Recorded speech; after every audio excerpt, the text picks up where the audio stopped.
கேரள மாநிலம் இடுக்கி தொடுபுழா அருகே உள்ள அடூர் மலைப்பகுதியில் நிலச்சரிவு ஏற்பட்டிருக்கிறது. அண்மை செய்தியாக பார்க்கிறோம். இடுக்கி, கோட்டயம், பத்தனம்திட்டா மாவட்டங்களில் அதிகாலையில் திடீர் கனமழையும் பெய்திருக்கிறது. மலைப்பகுதிகளில் பெய்த திடீர் கனமழையால் வெள்ளப்பெருக்கு ஏற்பட்டு நிலச்சரிவு ஏற்பட்டிருக்கிறது. மலைப்பாதையில் பல இடங்களில் மண் சரிந்து விழுந்துள்ளதால் மக்களுக்கு எச்சரிக்கையும் விடுக்கப்பட்டிருக்கிறது.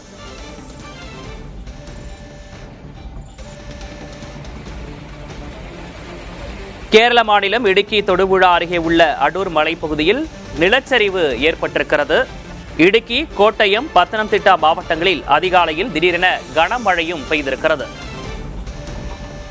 மலைப்பகுதிகளில் பெய்த திடீர் கனமழையால் வெள்ளப்பெருக்கு ஏற்பட்டு நிலச்சரிவு ஏற்பட்டிருக்கிறது.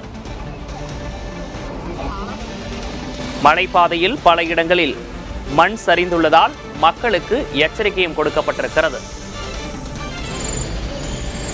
கேரளத்தின் 7 மாவட்டங்களுக்கு ரெட் அலர்ட் கொடுக்கப்பட்டிருக்கிறது.